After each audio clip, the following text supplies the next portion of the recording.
हाँ, तो good morning friends, कैसे हैं आप लोग? अभी तक 2-3 दिन से मैंने कुछ रिवीजन लेक्चर नहीं डाला था। उसका रीज़न ऐसा था कि कुछ टेक्निकल इश्यू, मैं अपने घर पे नहीं हूँ, उसकी वजह से अभी से ट्राई करेंगे कि पूरा डेली एक रिवीजन लेक्चर आए। अभी हम लोग ने क्या, पहले डिडक्शन अंडर चैप्टर 6 ए का पार्ट 1 हम लोग ने रिवाइज किया था। उसमें हम लोग ने सेक्शन 80C, 80D, 80D नहीं हुआ था, मेडिकल के रिलेटेड बाकी सब हो गए थे। फिर अपना 80 CCD, CCE वो सब वाला पार्ट हो गया था। अभी आज कौन सा करने वाले हैं?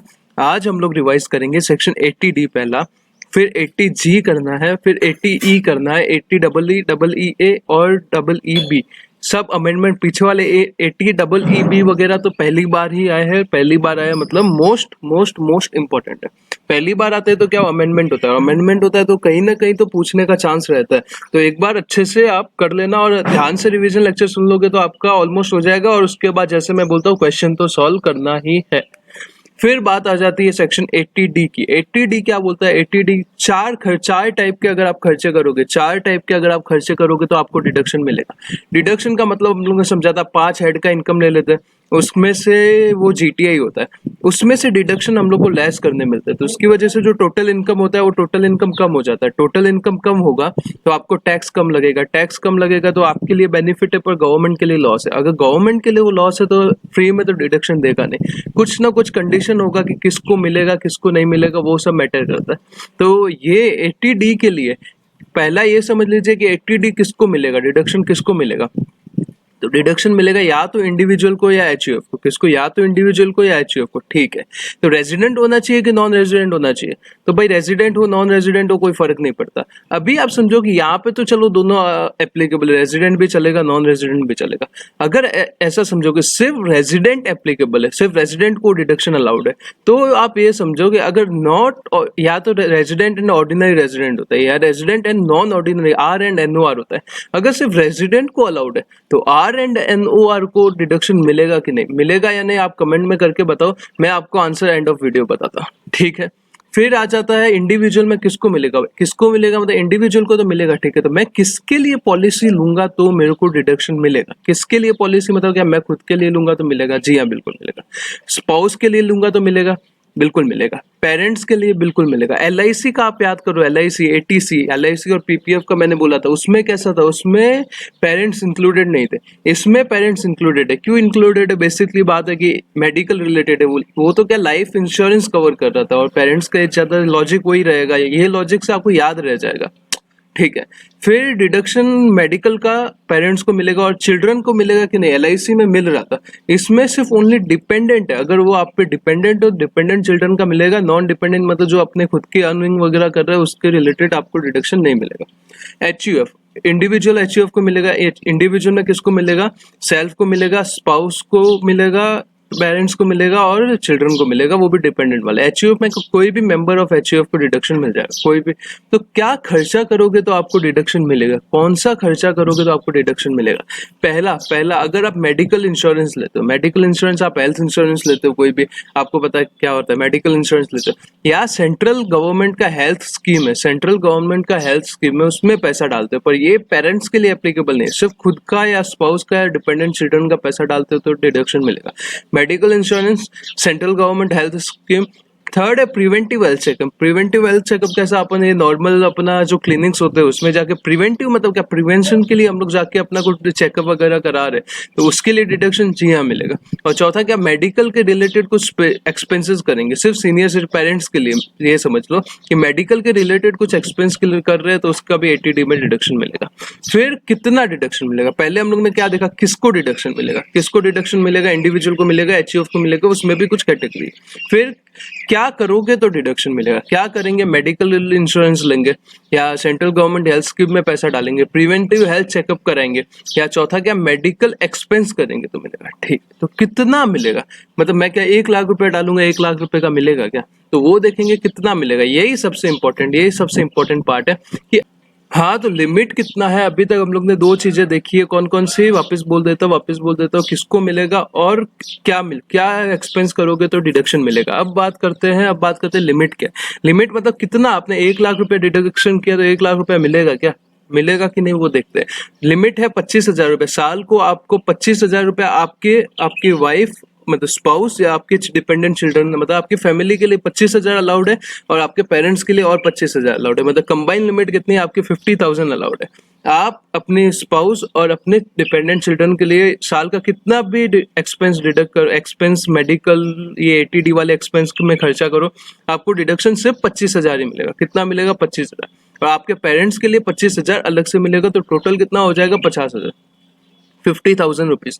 बट इन केस ऑफ कोई भी सीनियर सिटीजन है, सीनियर सिटीजन का मतलब क्या होता है? दो कंडीशन होती है, पहला तो रेजिडेंट होना चाहिए और दूसरा उसका एज 60 ईयर्स और मोर होना चाहिए। या तो रेजिडेंट पहला कंडीशन है, दूसरा 60 ईयर और मोर होना चाहिए। तो फिर उसका लिमिट और 25,000 डबल हो जाएगा, इंटू 2 हो जाएगा उसका लिमिट। मतलब अगर आपके पेरेंट्स अगर 60 साल से कम है तो कितना मिलेगा? 25,000 का बेनिफिट मिलेगा। पर अगर उनमें से कोई भी एक सीनियर सिटीजन है और उसके रिलेटेड आप कर पॉलिसी ले रहे हो या प्रीमियम पे कर रहे हो या कुछ भी, तो वो केस में आपको लिमिट 50,000 रुपये मिल जाएगा। कितना मिल जाएगा? 50,000 रुपीज, 50,000 रुपीज फ्लैट। और सेम केस में कोई इंडिविजुअल है या उसकी स्पाउस वगैरह के रिलेटेड वो अपना पॉलिसी ले रहा है, तो उस केस में अगर कोई भी एक सीनियर सिटीजन का मतलब सिर्फ 60 साल से ऊपर नहीं होता, उसमें एक और बेसिक कंडीशन आता है कि वो रेजिडेंट होना चाहिए। तो वो लिमिट 50,000 हो जाएगा, तो कितना टोटल 1 लाख का डिडक्शन हो जाएगा या 75,000 जो भी केस है। ठीक है। अभी क्या in case of preventive health checkup, preventive health checkup का मतलब क्या होता है? मैंने आपको बताया, अपन प्रिवेंशन के लिए अपना ये नॉर्मल क्लिनिक वगैरह में कुछ चेकिंग वगैरह कराते हैं। तो प्रिवेंटिव हेल्थ चेकअप का लिमिट पहले तो ये समझ लो जो 50,000 या 1 लाख है, इसके अंदर ही इंक्लूड होगा, कुछ अलग नहीं मिलेगा, इसके अंदर ही इंक्लूड होगा। और दूसरा क्या, मैक्सिमम 5,000 रुपीज है प्रिवेंटिव हेल्थ चेकअप। मतलब समझो कि आपने 7,000 रुपए का प्रिवेंटिव हेल्थ चेकअप किया, ठीक है, और इसमें 5,000 अपने लिए था और 2,000 पेरेंट्स के लिए था, और 5,000 आपने पहले अपने लिए यूटिलाइज कर लिया, तो 2,000 पेरेंट्स के लिए अलग नहीं मिलेगा। 7,000 है, कोई फर्क नहीं पड़ता, आपको डिडक्शन कितना मिलेगा? 5,000। Whether paid for self, spouse, parents, किसके लिए भी ये लिमिट है। अगर सीनियर सिटीजन दोनों है तो 1 लाख हो जाएगा, अगर दोनों नॉन सीनियर सिटीजन है तो 50,000, अगर एक ऐसा कोई कॉम्बिनेशन आता है तो 75,000। जो लिमिट है उसके अंदर ही 5,000 का बेनिफिट मिलेगा। ठीक है, इतना समझा। अभी नोट्स क्या बोलते हैं? Mode of payment will be any, कोई भी मोड चलेगा पर कैश नहीं चलेगा। कैश में पेमेंट करोगे तो आपको डिडक्शन नहीं मिलेगा। बट वो प्रिवेंटिव हेल्थ चेकअप है, प्रिवेंटिव हेल्थ चेकअप में अगर आप कैश पेमेंट भी करते हो तो आपको डिडक्शन मिल जाएगा। उसका लॉजिक क्या है? छोटे मोटे एक्सपेंस होते हैं तो उस केस में अलाउड किया। दूसरा, in case of HUF, member of HUF, जो मेंबर ऑफ एचयूएफ होते हैं किसको मिलेगा? या तो इंडिविजुअल को मिलेगा, एचयूएफ में मिलेगा। एचयूएफ को डिडक्शन कब मिलेगा? वो अपने मेंबर के लिए खर्चा कर रहा है तब मिलेगा। तो डिडक्शन सिर्फ किसके लिए मिलेगा? मेडिकल इंश्योरेंस प्रीमियम के मिलेगा। मतलब क्या? वो central government health scheme, preventive health checkup, या तीसरा कौन सा, मेडिकल एक्सपेंस, वो सब केस में डिडक्शन नहीं मिलेगा। किस केस में मिलेगा? सिर्फ मेडिकल इंश्योरेंस प्रीमियम पे कर रहा है तो ही मिलेगा। और अगर लंपसम हेल्थ इंश्योरेंस पे किया, मतलब समझो कि 3 साल का साथ में डिडक्शन पे कर दिया, कितना? 90,000 राउंड फिगर पकड़ते हैं, 90,000 रुपीज समझो 3 साल का पे कर दिया एक साथ हेल्थ इंश्योरेंस, तो ये साल में कितना डिडक्शन मिलेगा? तो आप बोलोगे 90,000 डिवाइड बाय 3, 30,000 मिलेगा अगर कोई सीनियर सिटीजन है तो, नहीं तो कितना? 25,000 मिल जाएगा। ठीक है, क्योंकि मैक्सिमम 25,000 है। तो ये कोई ऐसा बताने की जरूरत नहीं, कॉमन सेंस है। अगर कोई आप रिटर्न फाइल करोगे तो आप नॉर्मली यही लॉजिक लगाओगे और अपना रिटर्न फाइल कर दोगे। ठीक है, बस यही बेसिकली पॉइंट है इसमें इंपॉर्टेंट जो हम लोग ने डिस्कस कर लिया। वापस एक बार फटाफट मैं बोल देता हूँ, किसको भी डिडक्शन मिलेगा? इंडिविजुअल को मिलेगा, एचयूएफ को मिलेगा। इंडिविजुअल को कब मिलेगा? जब मिलेगा तब वो सेल्फ के लिए, खुद के लिए पे हो रहा है, वाइफ है तो उसके लिए, हस्बैंड के लिए, स्पाउस के लिए पे हो रहा है, पेरेंट्स के लिए हो रहा है, और चौथा किसके लिए? डिपेंडेंट चिल्ड्रन के लिए पे हो रहा है। ठीक है, एचयूएफ के लिए कब मिलेगा? जब वो अपने एचयूएफ कोई भी मेंबर के लिए एक्सपेंस करेगा, पर कौन सा एक्सपेंस? मेडिकल इंश्योरेंस प्रीमियम पे करेगा तो। ठीक है, फिर कौन कौन से एक्सपेंस होने चाहिए? मेडिकल इंश्योरेंस प्रीमियम होना चाहिए, सेंट्रल गवर्नमेंट हेल्थ स्कीम होना चाहिए, फिर प्रिवेंटिव हेल्थ चेकअप होना चाहिए, फिर मेडिकल एक्सपेंस होना चाहिए। ठीक है, फिर central government health scheme parents के लिए नहीं है, ये याद रखना। लिमिट कितना होना चाहिए? लिमिट 25,000 आपके लिए, आपके स्पाउस के लिए, आपके डिपेंडेंट चिल्ड्रन के लिए, और 25,000 अलग से आपके पेरेंट्स के लिए। पेरेंट्स इंपॉर्टेंट है, उसके लिए अलग 25,000 दिया, तो टोटल कितना? 50,000 हो जाता है। सीनियर सिटीजन अगर कोई भी है तो लिमिट डबल हो जाएगा और 50,000 हो जाएगा, तो सेम है 50,000 टोटल 1 लाख। अगर कोई सीनियर सिटीजन नहीं है नहीं तो 50,000। अगर आपके पेरेंट्स सीनियर सिटीजन है और आप सीनियर सिटीजन नहीं हो तो 75,000। और सीनियर सिटीजन का मतलब याद रखना, रेजिडेंट भी भी होना चाहिए प्लस 60 ईयर्स और मोर होना चाहिए। प्रिवेंटिव हेल्थ चेकअप का 5,000 एक्स्ट्रा मिलेगा, पर एक्स्ट्रा वो नहीं है, वो तो सिर्फ नाम के लिए एक्स्ट्रा है, पर आपको 50,000 और 1 लाख की लिमिट के अंदर ही 5,000 है, ठीक है। वो किसके लिए भी पे कर रहे हो मैटर नहीं कर रहा। फिर नोट्स रिलेटेड देखते थे, क्या कैश में पेमेंट नहीं चलेगा, बाकी कोई भी होगा चल जाएगा, कैश के रिलेटेड नहीं होगा, पर प्रिवेंटिव हेल्थ चेकअप जो 5,000 रुपये वो कैश में दिया तो चल जाएगा। मेंबर ऑफ एचयूएफ को सिर्फ कौन सा एक्सपेंस अलाउड होगा, कौन सा एक्सपेंस अलाउड होगा, सिर्फ मेडिकल इंश्योरेंस प्रीमियम का होगा और कुछ नहीं होगा। और इफ लमसम पेमेंट होता है, अगर लमसम पेमेंट हो रहा है तो प्रोपोर्शनेटली हो जाएगा, कैसे मैंने एग्जांपल दिया था आपको समझ जाएगा। अभी इंटरेस्ट के रिलेटेड कुछ डिडक्शन बात कर लेते हैं। एक 80E का डिडक्शन होता है, वो क्या बोलता है, इधर शायद मैंने लिखा नहीं है क्योंकि वो बहुत छोटा सा डिडक्शन है, उसमें ऐसा कुछ है नहीं। 80E क्या बोलता है, 80E बोलता है, नहीं ऊपर है, मैंने शायद लास्ट टाइम मैंने करा दिया था। एक सेकेंड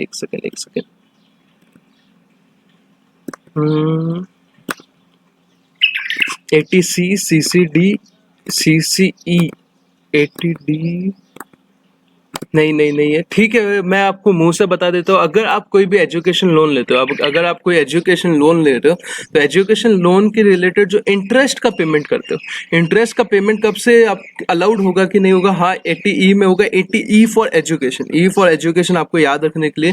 कैसे डिडक्शन, 8 साल तक आप जब से आपने एजुकेशन लोन लिया, समझो आपको IIM अहमदाबाद में CA रिलेटेड कोर्स के लिए कौन सा आपको लोन चाहिए, अगर समझो IIM अहमदाबाद में आपको फीस भरना था, आपने उसके लिए एजुकेशन लोन लिया, ठीक है, आपके एजुकेशन कंप्लीट हो गई, अभी आपने पैसा अर्न कर देना चालू कर दिया। अभी आप जब से पैसा कमा रहे हो, जब से आप इंटरेस्ट का रीपेमेंट कर रहे हो, तब से लेके 8 साल तक आप जितना भी इंटरेस्ट का रीपेमेंट करोगे उसका आपको डिडक्शन 80E में मिल जाएगा। बस यही बोलता है, आप पढ़ लेना, आपको समझ जाएगा, मतलब इजी सेक्शन है, कुछ ऐसा है नहीं।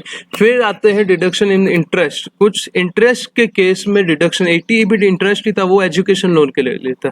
इसमें ये जो 80EE जो है वो हाउसिंग के लिए, कौन सा घर बनाने के लिए लोन लेते हैं, और 80EEB किसके लिए, वो आप अगर देखेंगे इलेक्ट्रिक व्हीकल के लिए आगे बात करते हैं, ठीक है। जो 80EE है वो पहले से था, वो पुराना सेक्शन है, कुछ वो ठीक है, मतलब पुराना सेक्शन है, पर 80EE और EEB जो मैंने ब्लू कलर में इटैलिक में लिखा हुआ है, ये इंपॉर्टेंट है क्योंकि ये नए साल के अमेंडमेंट है, फिनांस एक्ट 2019 के, ये दोनों अमेंडेड सेक्शन है, ठीक है। तो 80EE ये टेबल आपको कहीं नहीं मिलेगा, और कहीं नहीं भाई, बहुत इतना स्टडी करते फिर ऐसा आइडिया आता है कि ऐसा भी हो सकता है, और फटाफट एक चार्ट में तीनों सेक्शन खत्म हो जाएंगे, ठीक है। फिर आते हैं, पहला मैंने क्या कॉलम है, टाइटल है, मतलब ये कंडीशंस है, ये कंडीशन के रिलेटेड 80E क्या बोलता है, 80EE क्या बोलता है, और 80EEB क्या बोलता है। ये जो टेबल है मैंने इंस्टाग्राम में 3-4 दिन पहले पोस्ट कर दी थी, आप जिसका लिंक मैं डाल दूंगा उधर से डाउनलोड कर लेना, कोई बात नहीं है, स्क्रीनशॉट वगैरह ले लेना, आपको हेल्प होगा। एलिजिबल असेसी कौन होगा 80E में, 80EE में कौन होगा, इंडिविजुअल होगा। 80EE में कौन होगा, इंडिविजुअल होगा अदर देन 80EE, क्योंकि 80EE भी हाउसिंग लोन की बात करता है, तो पहले 80EE कर लेते हैं, फिर उसके रिलेटेड 80EE इजी हो जाएगा 80EE, ठीक है। एलिजिबल असेसी कौन होगा 80EE में, एलिजिबल असेसी होगा इंडिविजुअल। डिडक्शन कितना मिलेगा, डिडक्शन अगर मैंने इंटरेस्ट का लोन लिया है घर पे, और उस पर मैं साल का 2.5-3 लाख रुपए इंटरेस्ट भर रहा हूँ, तो वो क्या सब अलाउड होगा क्या इसमें, नहीं होगा। कितना, मैक्सिमम 50,000, मैक्सिमम कितना 50,000 रुपीज। लोन किसके लिए लेना चाहिए, लोन किसके लिए लिया होना चाहिए, लोन लिया होना चाहिए for acquisition of residential house property, रहने के लिए घर चाहिए, उसके लिए लोन ले रहे हो तो आपको रिडक्शन मिलेगा कितना, 50,000 रुपीज। लोन लिया कैसे होना चाहिए, मैं अपने घर वालों से लोन ले लिया तो यहाँ पे डिडक्शन मिलेगा क्या, नहीं मिलेगा। लोन कहाँ से लेना चाहिए, लोन या तो लेना चाहिए बैंक से या फाइनेंशियल इंस्टीट्यूशन, बैंक या फाइनेंशियल इंस्टीट्यूशन।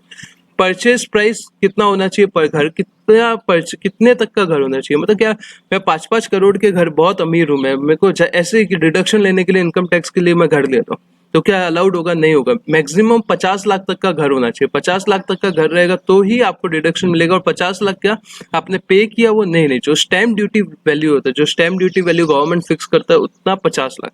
लोन कहाँ तक लेना चाहिए, लोन 35 लाख तक लिया होना चाहिए, लोन 35 लाख तक लिया होना चाहिए, और उसका वैल्यू कितना होना चाहिए, 50 लाख, 35% पासिंग मार्क्स देना, 35 लाख। फिर लोन सैंक्शन कब होना चाहिए, फिनेंशियल ईयर 2016-17 में लोन सैंक्शन होना चाहिए, मतलब ये सिर्फ उसी ईयर के लिए सेक्शन था, पर अब उसका इफेक्ट यहाँ पे आ रहा है क्योंकि उसका इंटरेस्ट आप बार बार पे करोगे तो उसका डिडक्शन मिलेगा, इसके लिए ये कंटिन्यू हो रहा है। अभी वो ये सेक्शन का कोई बेनिफिट नहीं ले सकता, पर जिसने ऑलरेडी वो ईयर में वो घर खरीद के बेनिफिट ले लिया उसके इंटरेस्ट जो पे करे उसको डिडक्शन मिलेगा, तो उसके लिए हम लोग ये सेक्शन याद करते हैं। तो कंडीशन क्या है, कब सैंक्शन होना चाहिए लोन, फिनेंशियल ईयर 16-17 में होना चाहिए। कंडीशन क्या है, वो जब आपने लोन लिया वो टाइम पे आपके पास कोई दूसरा घर नहीं होना चाहिए रहने के लिए। गरीबों को बेनिफिट दे रहे भाई, घर नहीं है तब भी वो नया घर दे रहा है, ठीक है। सीक्वेंस ऑफ डिडक्शन कैसे मिलेगा, मतलब इंटरेस्ट का आपको पता रहेगा तो एक और जगह पे आपको डिडक्शन मिलता है। कहाँ डिडक्शन मिलता है, हाउस प्रॉपर्टी का सेक्शन 24B। आपको ये भी पता है आपको, वो उसके नीचे आपको दो डिडक्शन मिलते थे, एक तो इंटरेस्ट का मिलता था, एक और मिलता था। तो इंटरेस्ट अंडर 24B जो इंटरेस्ट है पहले उधर बेनिफिट मिलेगा, उसके बाद अगर कोई और अनएग्जॉस्टेड इंटरेस्ट बच जाता है, अगर और कोई अनएग्जॉस्टेड इंटरेस्ट बच जाता है तो उसका फिर 80EE में आपको डिडक्शन मिलेगा, ठीक है। समझे, यही पॉइंट है, इसके अलावा कोई पॉइंट नहीं। एलिजिबल एसएससी कौन होगा, सिर्फ इंडिविजुअल होगा, एचयूएफ नहीं होगा, सिर्फ इंडिविजुअल। अमाउंट ऑफ डिडक्शन कितना, मैक्सिमम कितना, 50,000 तक ही डिडक्शन मिलेगा। Loan taken for residential house property के लिए लेना चाहिए। लोन कहाँ से लेना चाहिए, बैंक या फाइनेंशियल इंस्टीट्यूशन। परचेस प्राइस कितना, 50 लाख। लोन कितना वो लिया होना चाहिए, 35 लाख रुपया।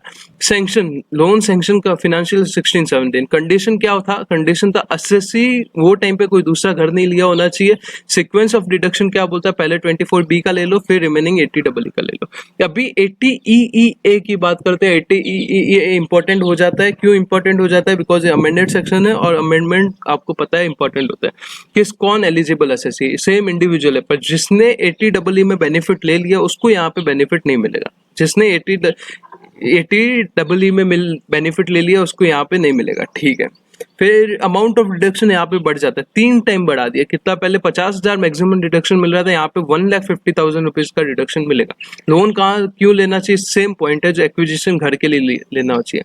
कहाँ से लेना चाहिए, बैंक से लेना चाहिए, फाइनेंशियल इंस्टीट्यूशन से। परचेस प्राइस यहाँ पे 5 लाख रुपया कम कर लिया। पहले कितना था, 50 लाख का एचडीबी तक आप लोगे तो चलेगा, अभी कितना 45 लाख, 45 लाख के एचडीबी तक का आप घर ले रहे हो तो आपको डिडक्शन मिलेगा। लोन का अमाउंट कितना लोन लिया, पूरा 45 लाख का लिया तो भी चलेगा, कोई देती नहीं है बैंक। पर अगर हाइपोथेटिक केस ले लेते हैं कि अगर 45 लाख पूरा आप लोन ले रहे हो, पर कोई भी अमाउंट का लोन ले रहे हो आपको डिडक्शन मिल जाएगा। कब तक लेना चाहिए, प्रीवियस ईयर 19-20 में। वो कौन सा था, प्रीवियस ईयर 16-17। यहाँ पे प्रीवियस ईयर 19-20 में अगर आपको लोन लिया तो बेनिफिट मिलेगा। फिर कंडीशन सेम है कि वो टाइम पे कोई दूसरा घर नहीं होना चाहिए। सीक्वेंस भी सेम है, पहले 24B का ले लो, फिर बचा हुआ है 80EE के, एक में कोई अनएग्जॉस्टेड रह जाता है तो वो ले दो। फिर अदर पॉइंट्स क्या बोलते हैं कि अगर यहाँ पे आपने इंटरेस्ट का डिडक्शन लिया, if deduction of interest is allowed under this section, अगर यहाँ पे आपने बेनिफिट लिया तो कोई और सेक्शन में, ये डिडक्शन के सेक्शन में आपको बेनिफिट नहीं मिलेगा, ठीक है। 2 पॉइंट हो गए, 80EE हो गया, 80EEA हो गया। अभी 80EEB अगर आप नॉर्मल बुक से पढ़ने जाओगे ना तो आपको ये इतना कंफ्यूजिंग लगेगा। यहाँ पे सब सामने सामने दिख रहा है, जो मैंने सेम है उधर सेम लिख दिया तो आपको पढ़ने की भी जरूरत नहीं। उस हिसाब से इजी लग रहा है, पर इतने इजी सेक्शन नहीं है। आप क्वेश्चन वगैरह बहुत अच्छे से सॉल्व करना है ये सब के, क्योंकि एक अगर कंफ्यूजन किधर आ गया बीच में और आपका मार्क्स गया। और एमसीक्यू में तो अमेंडमेंट पूरा पूछने का चांस है, तो ध्यान रखना। अभी बात करते हैं 80EEB। EEB किसको बेनिफिट मिलेगा, बेनिफिट मिलेगा इंडिविजुअल को। किसको मिलेगा, इंडिविजुअल को। अमाउंट ऑफ डिडक्शन सेम 1,50,000 तक, यहाँ पे भी 1,50,000। यहाँ पे घर खरीद रहे थे ए में, बी में क्या खरीद रहे, बी में खरीद रहे इलेक्ट्रिक व्हीकल। इलेक्ट्रिक व्हीकल क्या होता है, यही अपनी कार वार जो इलेक्ट्रिसिटी पे इलेक्ट्रिक व्हीकल। अभी नितिन गडकरी ने स्टेटमेंट दिया था कि हम लोग लेके आने वाले, उसके बाद बहुत सारी प्रॉब्लम हुई थी, वो चलो साइड की पार्ट है। अगर इलेक्ट्रिक व्हीकल आप परचेस कर रहे हो तो उसके रिलेटेड आपको डिडक्शन मिलेगा 1,50,000 का, अगर ये फॉलोइंग कंडीशन सर्टिफाइड होते हैं। लोन कहाँ से लेना चाहिए, लोन लेना चाहिए बैंक से, फाइनेंशियल इंस्टीट्यूशन से, या एनबीएफसी। एनबीएफसी यहाँ पे ऐड है, बाकी सब में क्या था, या तो बैंक था या फाइनेंशियल इंस्टीट्यूशन। यहाँ पे एनबीएफसी भी है। एनबीएफसी क्या होता है, नॉन बैंकिंग फाइनेंशियल कॉर्पोरेशन होता है। ऑडिट में आपको अच्छे से समझाया, चैप्टर है पूरा, ठीक है। फिर परचेस प्राइस कितना होना चाहिए, परचेस प्राइस का कोई लिमिट नहीं है, कितना भी खरीदो। लोन अमाउंट की कोई फर्क नहीं पड़ता, कितना भी करो, मतलब नॉट एप्लीकेबल। कुछ बताया नहीं है कि इतना परचेस प्राइस होना चाहिए, इतना लोन, कुछ नहीं। आपको 1,50,000 का डिडक्शन मिलेगा, आप इतना खर्चा कर दो। फिर लोन कब सैंक्शन होना चाहिए, सेम होना चाहिए 19-20 में। बाकी कोई पॉइंट एप्लीकेबल नहीं, बस वो वाला है कि अगर ये सेक्शन में आप इंटरेस्ट का डिडक्शन ले रहे हो तो दूसरे डिडक्शन के सेक्शन में आपको इंटरेस्ट का बेनिफिट नहीं मिलेगा, डिडक्शन का बेनिफिट नहीं मिलेगा। लास्ट में अभी ये वीडियो एंड होगा तो 80C से लेके ये 80 अभी तक मैं जितना भी करा रहा हूँ पूरा एक बार अच्छे से रिवाइज करा दूंगा, फटाफट कि आपका टाइम भी वेस्ट नहीं हो, आपको अच्छे से वो कवर भी हो जाए, तो डोंट वरी। फिर बात करते हैं सेक्शन 80G से। 80G बहुत ही इंपॉर्टेंट सेक्शन है, आपको पता है 80G पे क्वेश्चन पूछने के भरपूर चांस है। ये मैं छोटा कर देता हूँ, आपको दिखे, हाँ तो अभी दिख रहा है। 80G में 80G किसके बारे में बोलता है? जी के बाद, जी यानी गवर्नमेंट। गवर्नमेंट मतलब कैसा, डोनेशन वगैरह भला का। अगर आप डोनेशन दे रहे हो, अगर आप डोनेशन दे रहे हो तो आपको डिडक्शन मिलेगा। तो मैं किसको डोनेशन दूं? मैं किसको डोनेशन दूं? मैं अपने घर पे डोनेशन दे दूं? मैं अपने खुद का एक मैंने कुछ बना दिया ट्रस्ट ट्रस्ट, उसमें मैं डोनेशन दिए जा रहा हूँ, तो क्या मेरे को पूरा डिडक्शन मिलेगा? इसके लिए ये तकलीफ थी कि शायद ऐसा दे रहे रहेंगे सब लोग किसी को भी डिडक्शन। तो कुछ यहाँ पे कंडीशन है, थोड़ी कॉम्प्लिकेटेड है, पर समझ जाएगी, ये अच्छे से ध्यान से सुनना, समझ जाएगी, कोई इश्यू नहीं है। पहले पॉइंट तो ये कि सबसे लास्ट में ये डिडक्शन होगा, मतलब पहले आप 80D ले लो, सी ले लो, जितने भी है सब डिडक्शन ले लो, सबसे लास्ट में ये डिडक्शन का कैलकुलेशन करना, उससे पहले मत करना। ठीक है, समझ गए।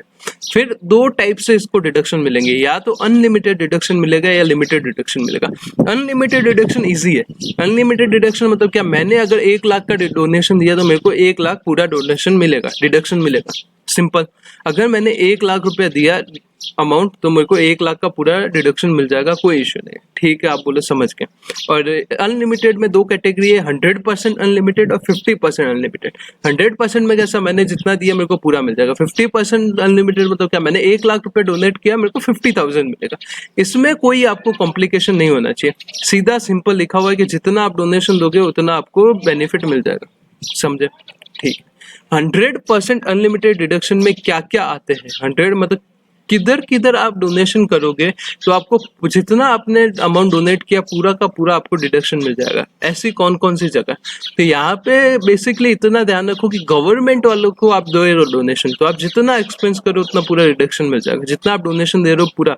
तो क्या PM plus CM plus national, अगर आप प्राइम मिनिस्टर के कोई भी फंड, जनरली वो prime minister relief fund, PM care fund, ये प्राइम मिनिस्टर के रिलेटेड आप एक बार बुक तो पढ़ना पड़ेगा, तो आपको इधर से बेसिक आइडिया आ जाएगा कि क्या पॉइंट है। प्राइम मिनिस्टर के रिलेटेड फंड दे रहे हो तो 100% अनलिमिटेड। चीफ मिनिस्टर के related, chief minister relief course वगैरह, अगर समझो ना योगी आदित्यनाथ जी ने यूपी के लिए ऐसा कोई भी मतलब को बनाया हुआ है फंड वगैरह, वहां पे आप डिडक्शन दे रहे हो तो आपको मिल जाएगा मैंने। फिर नेशनल, नेशनल के रिलेटेड नेशनल फंड जो भी है उसमें लिखे हुए बहुत सारे, क्या जिसके आगे नेशनल है, जिसके आगे चीफ मिनिस्टर है, जिसके आगे प्राइम मिनिस्टर है वगैरह के रिलेटेड फंड है गवर्नमेंट में, तो आपको डिडक्शन मिल जाएगा पूरा 100% अनलिमिटेड। फिर कौन सा, स्वच्छ भारत कोर्स है। ये स्वच्छ भारत अभियान नरेंद्र मोदी जी लेके आए थे, जिससे बहुत बेनिफिट हुआ। अगर वहां पे आप डोनेशन दे रहे हो, वहां पे अगर आप डोनेशन दे रहे हो तो आपको डिडक्शन मिल जाएगा। फिर कौन सा, क्लीन गंगा फंड, अगर आप गंगा क्लीन, ये भी नरेंद्र मोदी जी का प्रोजेक्ट था, अगर गंगा क्लीन करने के लिए जो प्रोजेक्ट है उसमें अगर आप डोनेशन दे रहे हो तो आपको 100% अनलिमिटेड डिडक्शन मिल जाएगा। फिर अगर आप आर्मी वालों के लिए, आर्मी वालों के लिए फंड में अगर आप कंट्रीब्यूट कर रहे हो तो आपको डिडक्शन मिलेगा। फिर जिला साक्षरता समिति, ऐसे सब जो अगर गवर्नमेंट के प्लान है, अगर आपको पढ़ना पड़ेगा बेसिकली, पर इधर से आपको आइडिया आ जाएगा प्राइम मिनिस्टर के रिलेटेड, चीफ मिनिस्टर के रिलेटेड, नेशनल रिलेटेड। फिर स्वच्छ Bharat course, clean Ganga fund, fund for army, जिला साक्षरता समिति, ऐसे सब जगह पे आप डिडक्शन दे रहे हो तो 100% अनलिमिटेड, जितना आपने डोनेट किया पूरा का पूरा आपको डिडक्शन मिल जाएगा। ठीक है। फिर बात करते हैं 50%, मतलब कहाँ कहाँ पे अगर आप डोनेशन दे रहे हो तो आपको 50% डिडक्शन मिलेगा। तो अगर आप डोनेशन कर रहे हो जवाहरलाल नेहरू मेमोरियल ट्रस्ट, पहले इंडिया के पहले प्राइम मिनिस्टर जवाहरलाल नेहरू, उनके मेमोरियल फंड में अगर आप डोनेशन कर रहे हो तो 50%। फिर उनकी बेटी कौन थी, इंदिरा गांधी थी, अगर उसके ट्रस्ट में मेमोरियल, उनके मेमोरी के ट्रस्ट में अगर आप डोनेशन कर रहे हो तो कितना, 50%। फिर उसका बेटा कौन था, राजीव गांधी था, वो ये सब प्राइम मिनिस्टर है। ये अगर उधर आप डोनेट कर रहे हो तो आपको 50%। अगर आप प्राइम मिनिस्टर ड्रॉट फंड, बाकी सब प्राइम मिनिस्टर में 100% आप देखोगे। अगर ड्रॉट फंड मतलब क्या, सूखा पड़ जाता है ना, बारिश नहीं होता तो फार्मर्स का इश्यू, वो पता रहेगा। अगर prime minister drought fund, relief fund में अगर आप पेमेंट करो तो 50% अनलिमिटेड डिडक्शन। फिर 100% लिमिटेड, अनलिमिटेड और 50% अनलिमिटेड हो गया। अभी लिमिटेड वाली कैटेगरी की बात करते हैं। लिमिटेड कैटेगरी क्या, एक फॉर्मूला दिया हुआ है जो नीचे मैंने लिखा हुआ है, ये फॉर्मूला के हिसाब से आगे आपको डिडक्शन मिलेगा। ठीक है, तो इस केस में क्या होगा, 100% लिमिटेड या अनलिमिटेड, 50% लिमिटेड। 100% लिमिटेड अगर दो जगह पे कंट्रीब्यूशन होता है तो आपको 100% मिलेगा डिडक्शन, बट कंडीशन है, कुछ लिमिटेशन है। पहला क्या, अगर आप डोनेट करते हो अमाउंट, किसको करते हो, गवर्नमेंट को करते हो, लोकल गवर्नमेंट में दोनों आ जाएगी, central government, state government, local authority को करते हो, या गवर्नमेंट का कोई अप्रूव्ड इंस्टीट्यूशन है, उसको किसके लिए एक्सपेंस कर रहे हो, उसके लिए वो एक्सपेंस कर रहे हो जो फैमिली प्लानिंग के लिए। इसका आपका फेवरेट सेक्शन है कि फैमिली प्लानिंग के लिए अगर आप एक्सपेंस कर रहे हो गवर्नमेंट को, लोकल अथॉरिटी को या अप्रूव्ड इंस्टीट्यूशन को, तो आपको बेनिफिट मिलेगा 100% अनलिमिटेड। और दूसरा, अगर कोई कंपनी किसको डोनेशन कर रही है, अगर कोई कंपनी डोनेशन कर रही है अपना ओलंपिक एसोसिएशन को, तो आपको डोनेशन मिल जाएगा कितना, 100% अनलिमिटेड। हाँ सॉरी, एक्चुअली बंद करना पड़ा था, पीछे बहुत डिस्टर्बेंस हो रहा था। अभी 50% लिमिटेड की बात करते हैं। 50% लिमिटेड अगर घर बनाने के लिए, अगर आप घर बनाने के लिए डोनेशन देते हो किसको, हाउसिंग डेवलपमेंट अथॉरिटी जो घर बनाती है, हाउसिंग डेवलपमेंट अथॉरिटी को दे रहे हो, ठीक है। फिर मंदिर मस्जिद बनाने के लिए अगर आप ट्रस्ट दे रहे हो, रिनोवेशन या रिपेयर्स ऑफ रिलीजियस प्लेस में क्या आ जाएंगे, चर्च आ जाएंगे, टेम्पल आ जाएंगे, मॉस्क आ जाएंगे, गुरुद्वारे वगैरह आ जाएंगे, उसको आप अगर रिनोवेशन या रिपेयर के लिए कोई डोनेशन दे रहे हो तो 50% लिमिटेड केस में आपको मिलेगा। फिर एनी पब्लिक चैरिटेबल ट्रस्ट, अगर कोई ट्रस्ट को, पहला क्या था घर बनाने के लिए, दूसरा क्या मंदिर मस्जिद बनाने के लिए, तीसरा क्या ट्रस्ट बनाने के लिए, पब्लिक चैरिटेबल ट्रस्ट के चैप्टर में डेफिनेशन वगैरह दिया हुआ है। अगर पब्लिक चैरिटेबल ट्रस्ट के लिए आप डोनेशन दे रहे हो, उसको डोनेशन दे रहे हो तो 50% लिमिटेड में मिल जाएगा। और चौथा क्या, प्रमोटिंग माइनॉरिटी कम्युनिटी, अगर कोई माइनॉरिटी कम्युनिटी को प्रमोट करने के लिए डिडक्शन दे रहे हो उनके रिलेटेड फंड में, तो आपको 50% लिमिटेड के केस में आपको बेनिफिट मिल जाएगा। क्या थे 100% लिमिटेड में, क्या थे, या तो फैमिली प्लानिंग, या कंपनी कोई ओलंपिक एसोसिएशन को दे रही है, या फिर इंफ्रास्ट्रक्चर, इंडिया में स्पोर्ट्स का इंफ्रास्ट्रक्चर खड़ा करने के लिए, तो 100% अनलिमिटेड। 50% लिमिटेड, 50% लिमिटेड, 100% लिमिटेड हो गया। 50% लिमिटेड की बात करें तो घर बनाने के लिए, रिलीजियस प्लेस के लिए, पब्लिक चैरिटेबल ट्रस्ट के लिए, या माइनॉरिटी कम्युनिटी के लिए, ठीक है। तो अभी बात करेंगे कि लिमिटेड का मतलब क्या होता है। तो यहाँ पे आप क्वेश्चन देखोगे, what is meaning of a limited deduction, it will be allowed with some restriction but not full, पूरा नहीं मिलेगा, कुछ रेस्ट्रिक्शन से मिलेगा। तो रेस्ट्रिक्शन क्या है, तो स्टेप 1 लेना है कि अपने को टोटल जितना लिमिटेड डिडक्शन दिया हुआ है, ये राइट साइड वाले, इसका टोटल ले लो। फिर दूसरा क्या लेना है, 10% ऑफ एडजस्टेड टोटल इनकम, जो एडजस्टेड ATI होता है उसका 10% ले लो। तो अब भाई आप बोलोगे ATI क्या होगा, तो ATI का क्या मतलब, GTI जितना भी ग्रॉस टोटल इनकम है वो ले लो, उसमें से स्पेशल रेट ऑफ इनकम है वो निकाल दो। स्पेशल रेट ऑफ इनकम कैसा, 115A हो गया, अपना लॉटरी का इनकम हो गया, ये सब अपना स्पेशल रेट ऑफ इनकम है, ये निकाल दो। और इसमें से सब डिडक्शन अभी तक जितने लिए थे 80G को छोड़ के, इसीलिए बोला था कि सबसे लास्ट में ये डिडक्शन आएगा, इसके ऊपर जितने डिडक्शन थे वो लेस कर दो, तो जो आएगा वो 80 आएगा, उसका 10% ले लो। और जो अमाउंट राइट साइड वाला है टोटल ले लो, विचएवर इज लोअर है वो आपका एलिजिबल डिडक्शन हो जाएगा। पर आपको ये ध्यान रखना पड़ेगा 50% में आपको 50% ही मिलेगा और 100% में 100।